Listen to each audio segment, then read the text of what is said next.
Right as I'm talking to you, my name is Lucky D.A. Nabo. You know, the moment we are now, we are not happy. The man of God that we are hearing now, even when I heard the news, I was perplexed. I was dumbfounded. It was like a shock unto me. Many are still in shock after hearing that the founder of one of Nigeria's biggest and successful churches, the Synagogue Church of All Nations, SCOAN, passed away on Saturday, June 5, 2021, after an evening church service. Pastor Temitope Balogun Joshua, popularly known as TB Joshua, was planning and looking forward to his 58th birthday on June 12 before being called to the other side. According to reports, the prophet, who has been fit and healthy most of his life, in April of 2021 suffered from a stroke and was flown in an air ambulance to receive treatment in a hospital in Turkey. When he felt better, he quickly came back to Nigeria and carried on with his activities. Fast forward to June 5th, 2021, he sat down to have a rest and passed away. Just like that. Many were confused and shocked, especially as there were no recent reports of illness. His wife, Evelyn, has finally spoken out, recounting the incident that led to his death.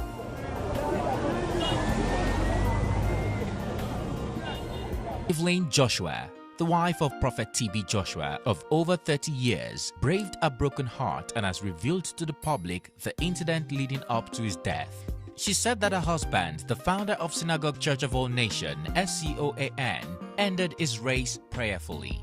She revealed that the televangelist spent about 3 hours in prayer before the last service on the mountain and appeared to be very healthy. She added that he never showed any sign of illness or worry and that his main concern was about the prayer line they offered to Indians against the COVID-19 pandemic. She said, "Afterward, he came up to shower, and I left him to have some time of prayer for service as worship had started. Few minutes later, he stepped out for ministration. While ministering, he spoke about the time to come and time to leave. His statements were spiritual and suddenly, he left the stage and went to his inner chambers. I waited a few minutes and thereafter decided to check on him. I met him sitting on the chair like someone reflecting but unconscious. I quickly beckoned on his disciples who came and tried to revive him to no avail. Of a truth, he went home to be with the Lord and left us with the message, 'Watch and pray,'" she added. Evelyn first broke a silence on Twitter early Sunday, June 6. Mourning her husband, she wrote, "Losing a loved one is never easy, whether sudden or foreseen. It is always heartbreaking. Grief can wreak havoc on our overall well-being. That's why it's important to stay rooted to the Almighty. Only He can lessen our heartache and comfort us in these times. Seek refuge in Him."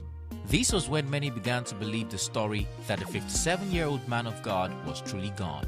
Despite a private family life, Prophet TB Joshua and Evelyn have 3 beautiful daughters who are all grown successful women today. However, as many are not sure if he has a biological son, during an interview, TB Joshua revealed that he has only 3 daughters and he would love them to be like him. He said, "I have a wife and I have children. My first daughter is doing a PhD and my second daughter is doing a master's degree. In all, I have 3 daughters. The last one is still in secondary school. I would have loved my wife to be like me, but I cannot make her what I am. It is God. I can't anoint her. God is the one that anoints people." And not those who quit. Victory is not for those who run away. They're for those who persevere to the end, those who fight to the end. Apart from his wife giving an account of how they shockingly found him dead without saying goodbye, his daughters, as of June 7th, haven't made public how they feel. Like many who have come to love the generous man of God, his church members were very heartbroken. Some went straight to the Synagogue Church of All Nations in Lagos to shed tears of sorrow. Joshua, he don't serve many souls. He don't turn prostitutes into God. Turn all sort of manner, all people. If you don't judge nobody before, even if you take for a test, you accuse them, you're not going to say no word. Take Joshua, and a man of God as I know. Even though many times I don't fail to enter for a church, but as I see him now, God is saying, "May his soul rest in perfect peace."